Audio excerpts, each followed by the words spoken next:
une douce brise venait caresser le visage d'ange d'une jeune femme rousse. Elle était assise dans l'herbe d'un pré qui se situait sur une falaise, en face de la mer. Le soleil descendait sur l'horizon, transformant le ciel avec des couleurs qui tiraient sur le violet sombre. Au bout d'un moment, la jeune femme se leva. Elle portait une robe rose avec un dos nu. Elle avait un collier qui représentait un soleil et une lune fusionnés, le symbole de la théocratie de l'Hélioniua. Des larmes coulaient de ses yeux clos sur sa peau pâle. Elle les essuya d'un revers de la main, elle prit une profonde inspiration et ouvrit les yeux. Ils avaient une couleur de violet profond, et elle savait que c'était sa malédiction. Elle savait, comme tous ceux qui avaient ses yeux, qu'à son 18e anniversaire, elle devait quitter son foyer, sa famille et tous ses amis. Bien que la plupart des autres humains préféraient l'éviter, et pour elle ce jour, ce sera demain. Elle savait qu'un prêtre allait venir la chercher au lever du jour. Elle devra partir sans pouvoir fêter son anniversaire ou même dire au revoir aux personnes qui ne seraient pas présentes au moment du départ. Perdue dans ses pensées, faisant le bilan de ce qu'elle allait perdre, et elle ne vit pas le temps passer. Et déjà le soleil commençait à disparaître sous l'horizon. Il fallait faire vite pour rentrer à Teutenberg, son village. Il était interdit de se promener dans la nature ou le village à la nuit tombée sans une raison valable. Elle commença à prendre la route. Mais elle vit un homme allongé au sol. Elle s'en approcha pour voir ce qui n'allait pas. Au moment où elle arriva à son contact, l'homme se releva d'un coup. Il lui fit une clé de bras pour l'immobiliser et plaqua son autre main sur la bouche de la pauvre victime. L'agresseur mit sa bouche près de l'oreille de la malheureuse. Il pouvait sentir son souffle sur sa peau. Il commençait à avoir la chair de poule. Elle se demandait ce qui allait lui arriver. « Alors, Elena, tu vas bientôt nous quitter? Ils vont te mettre dans le seul endroit où les gens comme toi peuvent vivre. Il n'y en aura même pas le temps de nous amuser avec toi. Les créatures comme toi sont encore pires que les engeances. » s'exprima-t-il avec une voix pleine de haine. Un autre homme qui était caché derrière un rocher au bord de la route s'approcha d'eux, un couteau à la main. « Ne t'inquiète pas, ma belle, on va essayer de ne pas te faire trop souffrir en te tuant. » Les yeux du nouveau venu étaient emplis de folie. La jeune femme essaya de se débattre. Le premier agresseur la tenait si fermement qu'elle ne pouvait pas bouger. La peur prit le dessus sur la raison. Elle ne voulait pas mourir, pas ici. Des larmes coulèrent sur ses joues. Les deux hommes se mirent à rire dès qu'ils virent les larmes couler. Voulant se libérer, la jeune fille commença à se sentir une étrange chaleur venir du plus profond de son être. Elle prenait de plus en plus de place, effaçant sa peur et la remplaçant par une sorte de rage. Le corps d'Helena ne lui appartenait plus. Il n'y avait plus que la chaleur. La jeune femme cligna des yeux et ils commencèrent à briller. Le vent commença à souffler. Les deux individus se regardèrent paniqués. Le premier lâcha Helena et commença à reculer, tremblant de peur. Le deuxième, quant à lui, prit la fuite en courant. Mais la colère de la jeune fille était bien trop grande pour les laisser fuir. Le vent souffla de plus en plus fort. Il devint si fort que les deux hommes n'arrivèrent plus à se déplacer. Ils étaient comme cloués sur place. Ils tombèrent à genoux, comme pour implorer la jeune femme. Mais il ne sert à rien d'implorer une furie. Le vent continua de se renforcer de plus en plus. Les deux agresseurs s'agitèrent. Helena souffla légèrement. Le vent s'accéléra d'autant plus. On entendit un léger cri de douleur, accompagné d'un fort bruit de craquement. Le vent cessa d'un coup. Devant la jeune fille, gisaient les corps des deux hommes sans vie. Ils étaient complètement désarticulés. La jeune fille les regarda. Un léger rictus apparut au coin de ses lèvres. Puis ses yeux arrêtèrent de briller. Son visage changea pour une expression de peur, et elle se mit à courir en direction de Teutenberg. Helena arriva haletante devant la rue principale de son village. Elle chercha après un garde. Un peu partout, elle fouilla, et au bout de quelques minutes, elle en croisa un. Elle lui raconta tout ce qui s'était passé près de la falaise. Le garde la regarda avec dédain, et s'exprima avec mépris. « Au moins demain, on sera débarrassé de toi. Et c'est bien pour cela que tu ne vas pas finir en cellule le temps de l'enquête. Alors, Quand tu ne seras plus là, le village sera beaucoup plus sûr. Allez, rentre chez toi. Le garde lui fit un signe de la main, comme pour lui dire « Oust ». Il tourna le dos et reprit sa patrouille. La jeune femme rentra chez elle. Les larmes lui coulaient des yeux. Elle commençait à comprendre pourquoi les gens la détestaient. Si jamais elle pouvait perdre le contrôle de sa magie à tout moment et faire du mal autour d'elle. Mais elle n'y était pour rien. Cette malédiction, elle ne l'avait pas demandé. Et il était impossible de s'en libérer. Elle rentra dans la boutique de ses parents. Leur maison était à l'arrière de l'échoppe. Ils vendaient un peu de tout, de la nourriture, des médicaments, et même quelques armes légères. Le mobilier montrait qu'ils n'étaient pas pauvres, mais pas non plus des nantis. Elle se dirigea vers la porte du fond, celle qui menait à leur logement. Poussa la porte, les larmes coulaient toujours de ses yeux. Ses parents l'attendaient, debout, dans la salle. Et en la voyant en larmes, ils s'approchèrent et la serrèrent tendrement dans leurs bras. La jeune femme ne put s'empêcher de leur raconter toute l'histoire. Son père commença lui aussi à pleurer. Il s'exprima d'une voix pleine de tristesse. « Mais qu'avons-nous fait aux jumelles pour mériter de perdre nos 2 enfants? L'Église ne te laissera jamais sortir. Tu vivras à jamais dans le temple de la sérénité. Nous n'aurons plus jamais l'occasion de te revoir. Ton frère est mort et a été accusé de traîtrise il y a 2 ans. Et demain nous te perdrons aussi pour toujours. » Ils passèrent leur dernière soirée tous les 3. Une fois la nuit bien avancée, ils allèrent se coucher, car le prêtre serait là dès l'aube. Léna se réveilla, elle regarda par la fenêtre et vit que le soleil commençait déjà à se lever. L'air était frais, mais il était lourd pour elle. Car c'était aujourd'hui qu'elle perdrait toute liberté. Son cœur accéléra, comme pour l'avertir d'un danger imminent. Elle entendit une paire de clairons, signe que le prêtre entrait en ville. Sera là dans peu de temps. Le temps de sa captivité approchait à grands pas. Elle commençait à entendre les pas de la petite troupe qui venait la chercher. Léna rejoignit ses parents dans la boutique près de la porte d'entrée. Ces derniers étaient tout aussi stressés qu'elle. Après une attente qui leur parut interminable, quelqu'un frappa 3 fois à la porte. Le père de la jeune fille alla ouvrir. Devant lui se tenait un vieil homme. Il portait une longue bure blanche. Elle était ornée du symbole de la théocratie, un soleil et une lune fusionnés. Il n'avait presque plus de cheveux, il avait une longue barbe, et s'appuyait lourdement sur son bâton. Il était certain que dans le temps, il avait été bien bâti et de grande taille, mais les affres du temps l'avaient rendu faible et voûté. Sur le haut de son bâton se trouvait une pierre luminescente de couleur jaune. Derrière cet homme se tenaient 4 soldats. Ils portaient le tabard jaune et blanc de la théocratie. Ils étaient en armure complète, un casque qui ressemblait à un casque salade. Ils avaient tous un écu en métal, mais 2 d'entre eux avaient une lance et les 2 autres avaient une épée. Le prêtre observa la pièce de la boutique et il fit un signe au garde. « Emmenez les parents dans une autre pièce, je m'occupe de la jeune femme. » Les gardes s'avancèrent et emmenèrent les parents.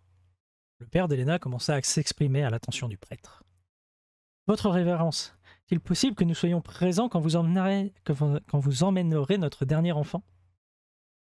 Le vieil homme leva une main, comme pour faire taire l'homme, et il enchaîna d'un ton péremptoire. « Je vous rappelle que votre premier enfant a été exécuté pour trahison, et donc vous ne pouvez pas être présent. Vous avez déjà de la chance de ne pas avoir été arrêté à l'époque.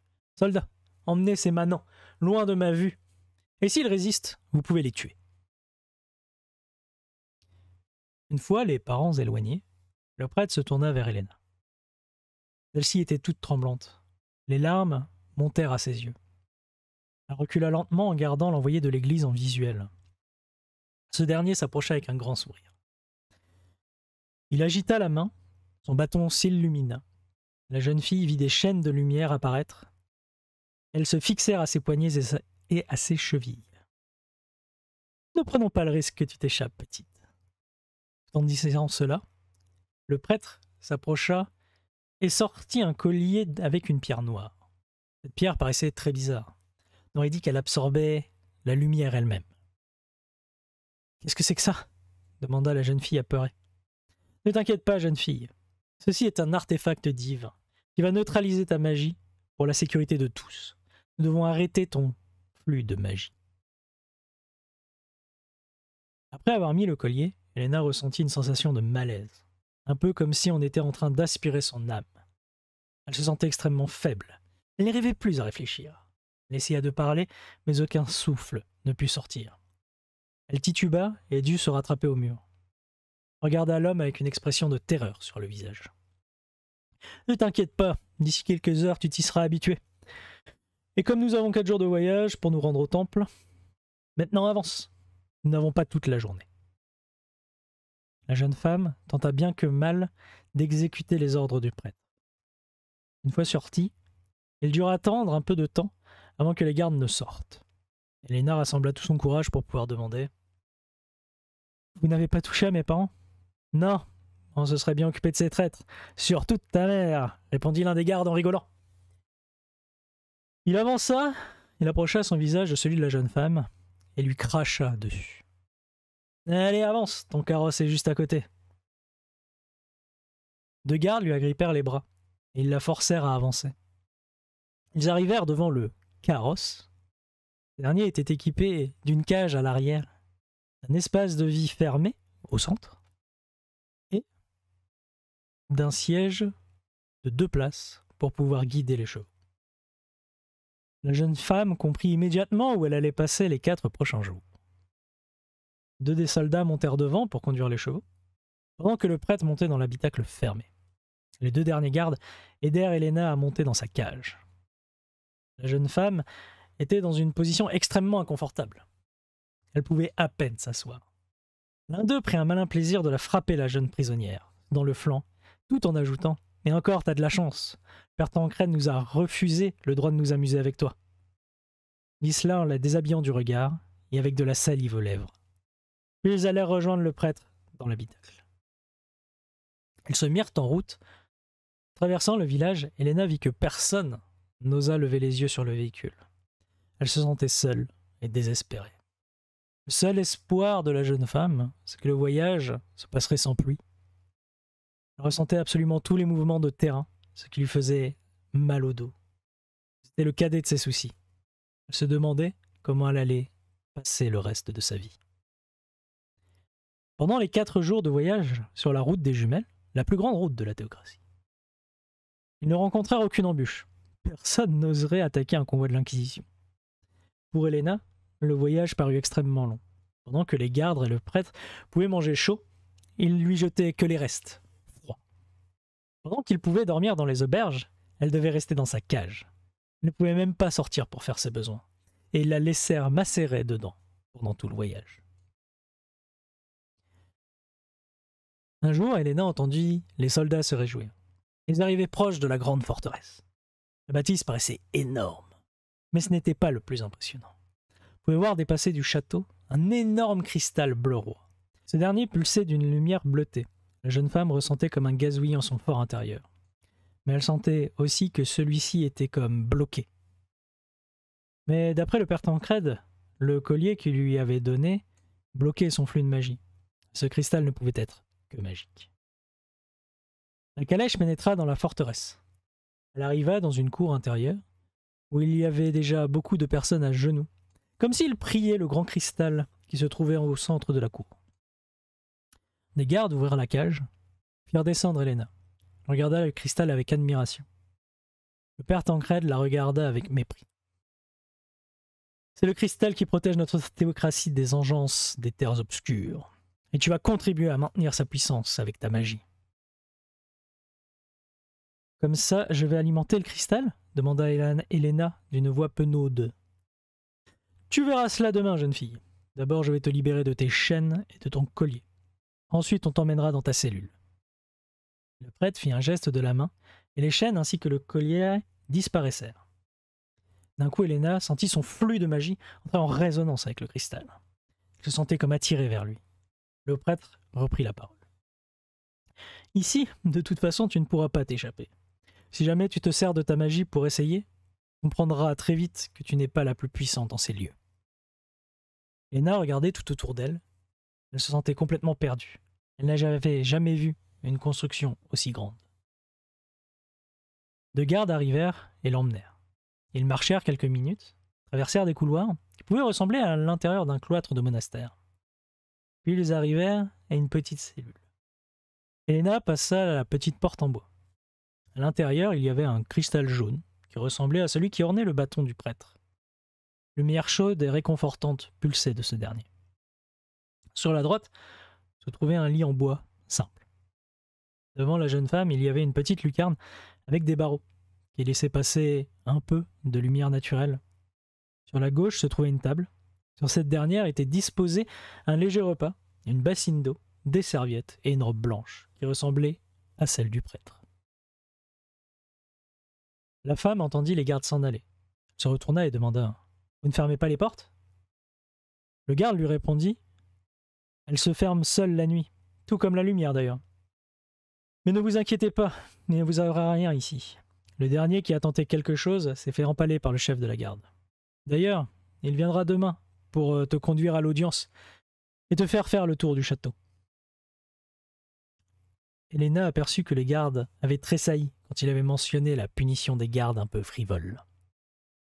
Il s'en alla, laissant la jeune femme seule dans sa cellule. Elle commença à se détendre un peu. Elle se lava, se changea, mangea la nourriture qui lui avait été offerte et alla se coucher. Le lit était étonnamment confortable, compte tenu de la qualité du voyage qui l'avait amené ici. Le cristal, au plafond, commença à clignoter. La porte se ferma doucement. La lumière passa d'un jaune chaleureux et réconfortant à une lumière argentée qui pouvait ressembler à la lumière de la lune. La jeune femme s'endormit facilement. « Cours !» Un homme en armure lourde, avec un casque à visière orné d'ailes de dragon, tenait le bras d'Elena. Il la tirait dans les couloirs de la forteresse. Tout était flou pour Elena. Elle courait trop vite. Le souffle court, elle parvenait à entendre les cloches d'alarme et les gardes qui se lançaient à leur poursuite. « Vite, Elena, on doit sortir immédiatement. Je ne laisserai pas te transformer en silencieuse. » La jeune femme était de plus en plus haletante. Son cœur battait à tout rompre. Elle ne pouvait plus respirer. Mais l'homme continuait à la tirer et à accélérer. « Arrêtons-nous, je dois respirer, » l'enjoignit-elle. « Non, nous sommes proches de la cour. Une fois là-bas, on pourra sortir. » L'homme la tira plus fort et accéléra encore. Ils remontaient les couloirs, main dans la main. Les bruits des gardes à leur trousse s'intensifiaient, signe que leurs poursuivants les rattrapaient. Le chevalier tourna à droite, se retrouvèrent dans la cour intérieure du château. Le cristal se trouvait tout proche. Mais devant eux se tenait une troupe de gardes. Ils étaient armés d'épées, de lances et d'arbalètes. Le protecteur d'Elena voulut se retourner et regarda derrière lui, mais les poursuivants commençaient déjà à se mettre en formation défensive. Malheureusement, le couple de fuyards était piégé. Il lâcha la main d'Elena, se tourna vers elle. Il la regarda dans les yeux. Elle ne pouvait voir que l'éclat des yeux de son proche chevalier. Elle pouvait voir que des larmes coulaient des yeux de ce dernier. « Je suis désolé, » dit-il. Une volée de flèches s'abattit sur le couple. Elena se réveillait en sursaut. Un homme était assis à côté d'elle. C'était un chevalier en armure complète, mais sans casque. Il la tenait comme s'il essayait de la réveiller. La jeune femme l'observa avec attention. Il était blond, aux yeux bleus. Une balafre partait du milieu de son front et se finissait sur sa joue gauche en passant par son œil. Elle était composée de 4 traits, un peu comme si un animal l'avait attaqué. Il avait les traits du visage anguleux. La jeune femme ne pouvait pas nier qu'il avait un certain charme. Elle ne savait pas pourquoi, mais elle se sentait attirée par cet homme. Il s'exprima d'une voix douce et réconfortante. Il n'est pas rare que les nouveaux isolés fassent des cauchemars. C'est le flux de magie qui perturbe vos sens. Cela va passer, il ne faut pas vous inquiéter. La jeune fille cherchait à comprendre son rêve, mais préféra ne pas en parler à cet homme. « Qui êtes-vous au juste ?» demanda-t-elle. « Je suis le chef de la garde du temple de la sérénité. Je m'appelle Siegfried. Mon travail est de vous protéger. Mais là, ma mission est de vous emmener à votre audience et de vous montrer le château. » Il se leva, s'approcha de la porte et ajouta. « D'ailleurs, il est temps d'y aller. Habillez-vous. Il y a une nouvelle robe propre sur votre table. Je vous attends à l'extérieur. » Elle jeta un coup d'œil à la porte, avant de se changer. Elena apprécia le fait que le chevalier ne regardait pas à travers la porte. Elle enfila la nouvelle robe, se dirigea vers la porte. Le chef de la garde l'attendait appuyé sur le mur. À ses côtés, il y avait 2 autres gardes équipés d'une armure plus légère que celle de leur chef. Ils avaient également une épée au côté. Marchant le long des couloirs qui ressemblaient à un cloître, elle se souvenait du chemin qu'elle avait parcouru dans son rêve. Ils passèrent dans la cour du cristal. Des dizaines de personnes étaient à genoux devant le cristal. Elena posa son regard sur eux. Le chevalier dut le sentir, car il prit la parole. « Ce sont des isolés comme toi. Mais tu dois d'abord passer l'audition avant de les rejoindre. Il va falloir que le clergé juge de ton niveau de magie. Ta vie ici sera simple. Une fois que la journée commence, tu devras te rendre dans la cour et transférer ta magie au cristal. N'oublie pas que c'est ce dernier qui protège notre pays des engeances. » La forteresse était composée de plusieurs zones. Il y avait la zone militaire, qui était spartiate et peu décorée, mais avec aussi peu de confort. Et il y avait la zone du clergé. Cette zone était au-dessus, et la petite troupe y entra après avoir monté des escaliers. Une fois qu'ils arrivèrent dans cet espace du clergé, la richesse y était éclatante. Des tapisseries au mur représentant des scènes de guerre et de bataille. Les ouvertures sur l'extérieur étaient fermées par des vitraux qui représentaient toute l'histoire de la théocratie. Depuis l'âge sombre jusqu'à la victoire de la théocratie, en passant évidemment par l'arrivée des divines jumelles, Solaria et Lunaria, dans le cœur des hommes. Le couloir continuait. Elena regardait les vitraux. La chasse des engeances par les divines avait utilisé leur pouvoir pour détruire le mal. Elles aidèrent les hommes, et elles leur avaient donné le plus puissant des pouvoirs, un avatar. C'est-à-dire qu'elles avaient élevé un homme au rang de demi-dieu, qui avait fini d'asseoir leur autorité sur les hommes. Le petit groupe arriva près d'une grande porte à double battant, en bois noble. Elle était sculptée du symbole de la théocratie, avec une représentation du cristal en dessous. Cette gravure prenait tout l'espace disponible sur la porte. À hauteur d'homme, il y avait 2 anneaux en or massif qui servaient à ouvrir la porte. Siegfried ouvrit la porte. Cette dernière avait l'air extrêmement lourde. Ils entrèrent tous les 4 dans une grande salle. Elle était très bien éclairée par une multitude de cristaux jaunes. Cette salle pouvait ressembler à un tribunal. Il y avait 3 grands bureaux dans le fond. Et une chaise unique au centre de la pièce. Le chef de la garde emmena Elena vers la chaise. S'approchant de la chaise, elle vit qu'il y avait des marques de liens sur la chaise. Elle leva les yeux interrogateurs sur le chevalier. « Malheureusement, il est parfois nécessaire d'attacher un isolé à la chaise, » lui répondit-il calmement. La jeune femme ne se sentait pas plus rassurée. Elle commença à ressentir une sensation de malaise grandissante, comme un froid oppressant qui grandissait dans son fort intérieur. Cette sensation agrippa son cœur au moment où 3 hommes entrèrent dans la pièce. Ils étaient vieux, bien plus que le prêtre qui l'avait amené dans cette prison. Mais ils étaient aussi bien mieux habillés. Chacun avait une bure dorée, ainsi qu'un mitre, orné du symbole de la théocratie. Ils prirent place sur les 3 bureaux devant elle. Celui qui avait pris la place du milieu s'exprima. « Nous sommes le conseil des évêques. Notre mission est d'évaluer ton potentiel magique afin de protéger notre beau pays. » Elena pouvait voir que les yeux des 3 hommes émettaient une puissante lueur jaune, preuve de la puissance magique qui les habitait. Lui firent signe de s'asseoir. La jeune femme s'exécuta. Siegfried s'éloigna de la chaise. Une fois assise, les 3 juges commencèrent à la fixer du regard, en marmonnant dans une langue qu'Elena ne comprenait pas. Elle commença à avoir du mal à respirer, comme si quelque chose lui écrasait la cage thoracique. De la sueur commença à perler sur le visage de la jeune femme. Elle mit ses mains à ses tempes. Une vive douleur l'empêchait de pouvoir garder les yeux ouverts. Elle était au bord du malaise. Elena avait l'impression qu'on essayait de lui éteindre son flux magique intérieur. Elle ressentait comme des mains qui essayaient d'étouffer sa puissance. Le courant magique était de plus en plus faible. Et plus il s'affaiblissait, et plus Elena ressentait la présence du froid. Ce dernier était de plus en plus oppressant. Elle avait l'impression qu'elle allait mourir, comme si les évêques essayaient de la tuer, et non pas de l'évaluer. Le froid glacial avait envahi tout son être. Le flux de magie était si faible, presque complètement éteint. Mais l'heure de la mort de la jeune femme n'avait pas encore sonné. Le flux magique eut un sursaut de puissance. Le flux se réalimenta. Il venait de plus en plus puissant. Toute sensation de froid et d'oppression avait disparu. Les douleurs de la jeune femme avaient disparu. Sa respiration redevint normale. Elle ouvrit les yeux. Ils se mirent à briller. Un vent commença à souffler dans la pièce. Elena ressentait une chaleur qui la rassurait.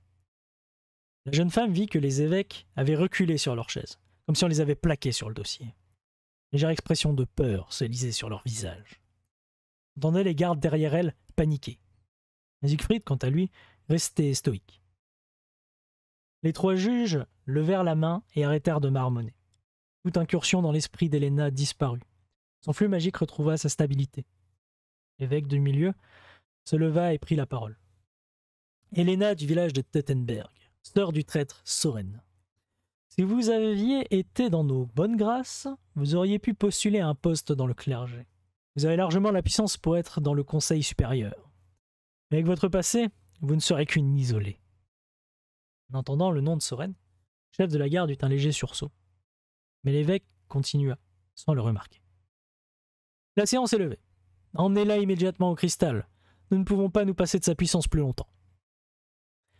Helena voulut se lever pour protester, mais une main s'appuya sur son épaule. Siegfried se tenait au-dessus d'elle. Il lui fit non de la tête, comme pour la dissuader de répondre aux évêques. Elle ravala ses paroles et attendit que les trois hommes eurent quitté la pièce. Le chef de la garde fit un signe à ses hommes de quitter la pièce, ordre qu'ils exécutèrent sans protester.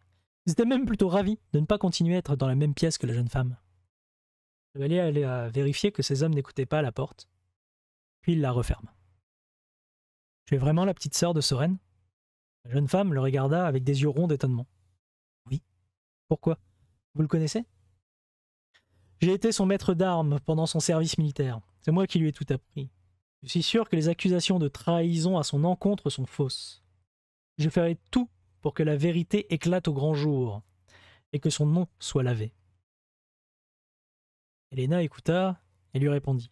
« Je n'ai jamais pu croire que mon frère était un traître. Il ne portait pas forcément l'Église dans son cœur, mais de là à la trahir, c'est impossible.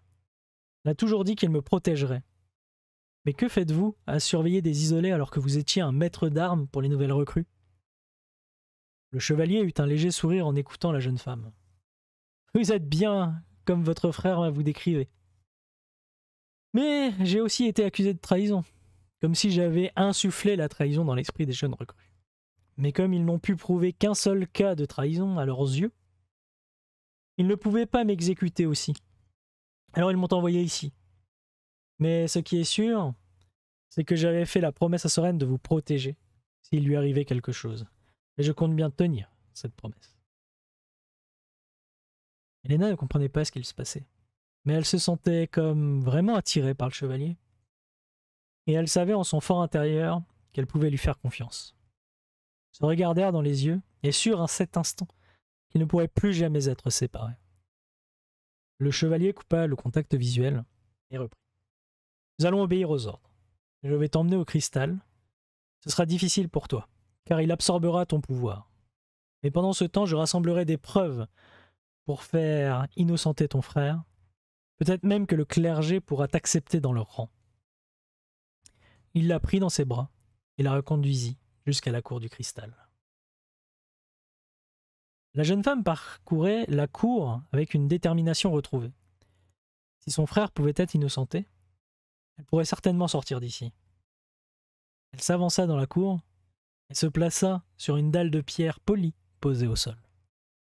Elle regarda tout autour d'elle et d'autres isolés se tenaient sur le même genre de dalle, sauf qu'ils étaient à genoux. Leurs visages étaient perlés de sueur, et ils étaient comme exténués. La dalle, au pied d'Helena, s'illumina. La jeune femme sentit son flux magique être aspiré de son corps pour se diriger vers le cristal. Elle tomba à genoux, et elle avait l'impression qu'elle était en train de courir un marathon, mais en sprint. La fatigue montait de plus en plus, elle était haletante, et avait du mal à respirer. Après plusieurs heures dans cette position, elle tomba inconsciente. Le temps semblait défiler à toute allure devant les yeux d'Helena. Elle voyait des événements passés, mais c'est certain qu'ils ne s'étaient jamais déroulés. Tout était flou, elle ne comprenait pas ce qu'il se passait.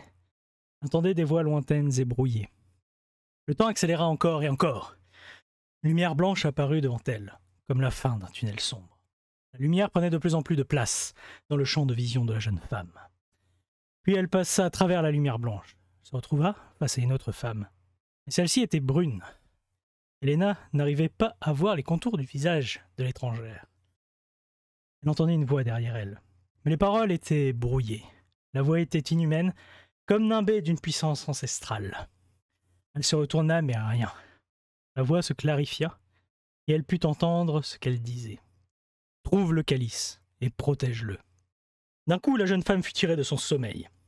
Elle était haletante et en sueur. Après plusieurs semaines, Elena ne comprenait toujours pas les rêves qu'elle faisait chaque nuit. Elle n'avait pas de temps à passer avec Siegfried.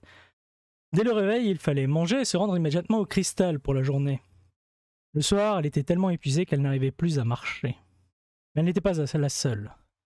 Les gardes portaient régulièrement plusieurs dizaines d'isolés jusque dans leurs cellules. Elle avait de temps en temps un message du chef de la garde qui la rassurait et qui lui rapportait les avancées qu'il faisait sur son projet d'innocenter Soren. Ce message lui réchauffait le cœur, et elle laissait aussi des messages à l'intention du chevalier. Leurs sentiments grandissaient par lettres interposées. La jeune femme arrivait presque à oublier qu'elle était en captivité. Ce n'était pas l'image qu'elle eut du bonheur, mais ce qu'elle ressentait était bel et bien du bonheur. Un matin, les cloches sonnèrent. Tous les isolés et tous les gardes étaient rassemblés dans la cour sous le cristal. Ils devaient attendre, là, debout, sans bouger. Siegfried se tenait devant les gardes. Les évêques, quant à eux, étaient devant les isolés. Un silence de mort régnait dans la cour. Le temps paraissait s'être allongé.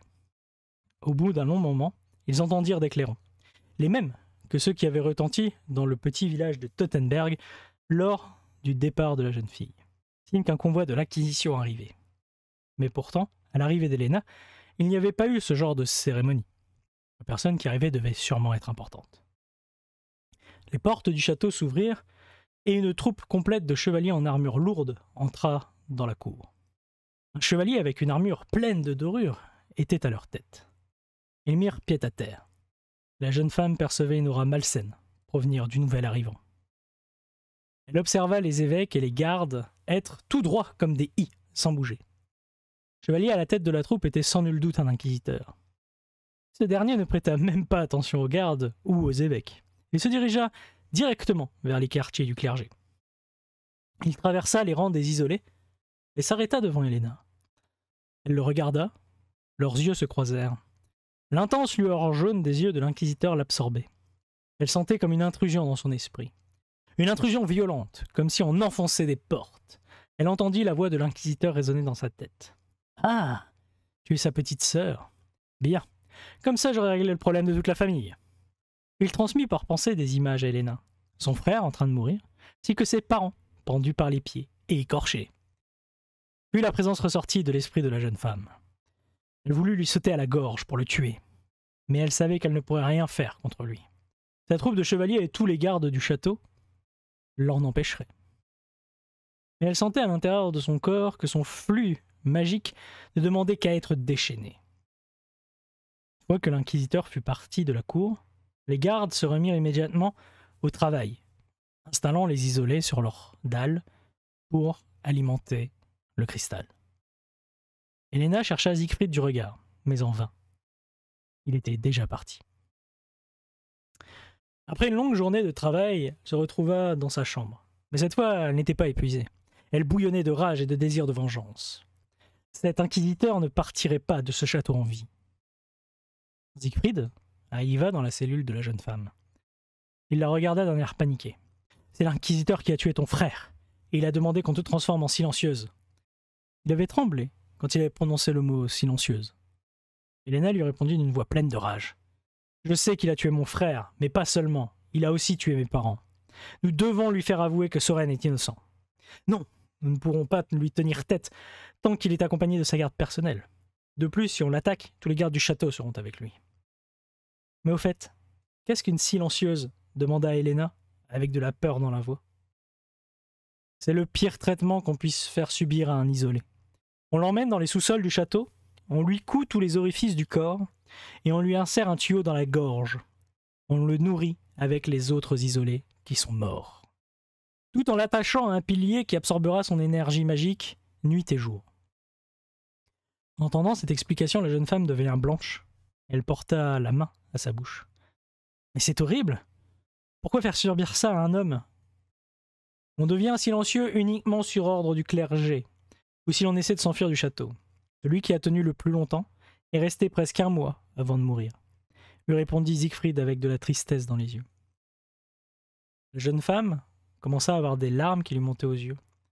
Voyant cela, le chevalier la prit dans ses bras et ajouta « Ne t'inquiète pas. Je ne laisserai pas cela arriver. Cette nuit, on s'évade. Il a prévu de te faire subir le rituel demain matin. Comme il est très fier de lui, il a prévu un banquet en son honneur ce soir. Et la plupart des gardes y seront. La défense sera donc réduite. Mais et toi? Ils vont le savoir si tu n'es pas là. J'ai prétexté que si un seul de mes gardes n'avait pas accès au banquet, je n'irai pas non plus parce que je dois montrer l'exemple. Et comme ils ne savent rien à propos de nous, ils ne s'attendent pas à ce que l'on s'évade. Non, c'est impossible. Cette situation ressemblait trop au premier rêve de la jeune femme. Elle en parla à son compagnon. Il prit le temps d'une réflexion et ajouta « Nous n'avons pas le choix, et ce n'est qu'un rêve. Tu sais bien que les prémonitions n'existent pas. Même la magie ne peut pas faire cela. » La nuit était tombée. Helena attendait dans sa chambre assise sur son lit. Elle rassemblait tout son courage. Elle savait que la nuit serait difficile. Une lumière apparut au niveau de la serrure de sa porte. Elle avait l'impression que cette lumière faisait fondre le métal. La porte s'ouvrit à la volée.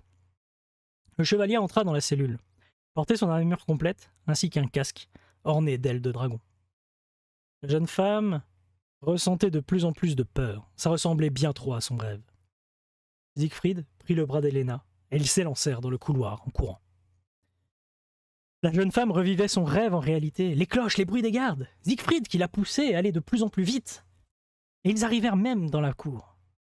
Mais là, ce n'était plus son rêve. Devant eux se tenait l'inquisiteur et une troupe de gardes prête à leur bondir dessus au moindre ordre de leur chef. Tiens, je pensais que tu devais montrer l'exemple à tes hommes. Et après, tu oses dire que tu n'es pas un traître? Mais bon, tu savais bien que tu essaierais de la faire sortir d'ici. Je l'ai lu dans son esprit. Je ne vous laisserai jamais maltraiter cet enfant. Siegfried n'eut pas le temps de finir sa phrase, qu'une lance de lumière le frappa en pleine poitrine. Il s'effondra sur le sol, sans vie. Maintenant que le général est mort, je vais pouvoir m'occuper du plat de résistant.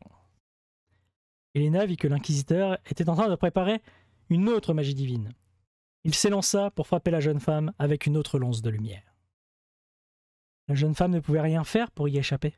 Elle restait là, sans bouger, attendant la mort, les yeux clos. Au moins, elle pourrait rejoindre Siegfried dans l'autre monde. Le temps lui parut long. Elle s'attendait à être frappée en un instant, mais rien ne se produisit. Elle rouvrit les yeux et vit que tout avait pris une teinte verdâtre. L'inquisiteur était figé dans le temps et dans l'espace. Le monde était immobile autour de la jeune femme. Un bruit derrière elle la fit sursauter. Elle se retourna et vit devant elle un homme décharné, presque squelettique. Il avait les yeux qui brûlaient d'une intense lumière verdâtre. Il la regarda et s'exprima de la même voix inhumaine qui se trouvait dans ses rêves. « Je suis Valcaris, le dieu de la mort et de la destruction. Je me présente à toi, car ta puissance me plaît, et que ton inconscient m'a appelé. » Helena regarda l'être d'un air éberlué, ne sachant pas quoi répondre. « Je peux te donner la force de t'échapper d'ici, mais tu devras faire quelque chose pour moi en retour. » La jeune femme regarda la créature d'un air interrogatif. « Je te demande juste de trouver une personne. Nous l'appelons le Calice. Elle sera capable de détruire les jumelles, ces 2 ignares qui osent jouer avec vous. Elles utilisent leur pouvoir pour perturber le destin du monde. Je te propose de devenir l'avatar de la mort. Tu auras quasiment la puissance d'un dieu, ce qui te permettra de sortir d'ici et de protéger le calice. Et une fois que tu auras fait cela, je te rendrai l'homme que tu aimes. Son âme et son corps te seront rendus dans l'état où ils étaient avant d'être frappés par la magie de cet inquisiteur.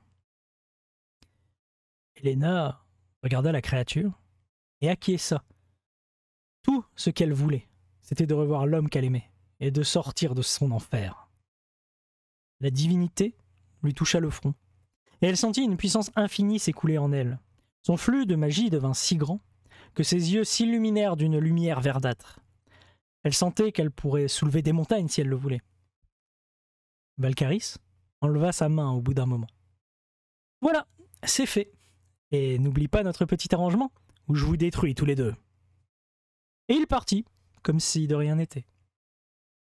Le monde redevint vivant devant les yeux d'Elena. L'inquisiteur arrêta sa course instantanément. Il ne voyait plus le cadavre du chevalier. Surtout devant lui, la jeune femme se tenait debout, à quelques centimètres du sol.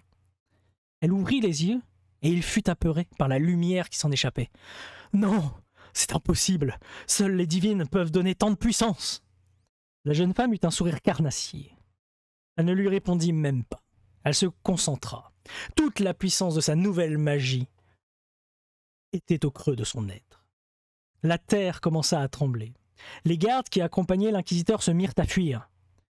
L'envoyé du clergé essaya de lancer une multitude de lances divines, mais aucune ne pouvait atteindre Elena. Elles se dissipaient toutes juste devant elle. Preuve que la différence de puissance magique entre eux était phénoménale. Une fois que la puissance du flux d'Elena atteignit sa puissance maximale, elle pouvait sentir jusque les vibrations du cristal. Elle en absorbait même la puissance. Elle tendit les mains, et un éclair de lumière verdâtre s'abattit sur l'inquisiteur. La puissance dégagée par l'impact fut si immense que le château tout entier fut détruit. Il n'en restait que des ruines fumantes et une petite trace noire sur le sol. Seul vestige des restes de l'inquisiteur. Elena se calma. Elle arrêta de l'éviter. Elle était maintenant seule, mais elle avait une quête. Elle devait trouver ce calice et le protéger. Le soleil était en train de se lever. Les rayons du soleil frappèrent Elena, mais elle ne ressentait plus la douce chaleur du soleil. Elle se rendit compte qu'elle ne ressentait plus rien. Elle eut un pincement au cœur, car elle ne pourrait peut-être plus jamais ressentir la douce brise du vent caressant ses cheveux.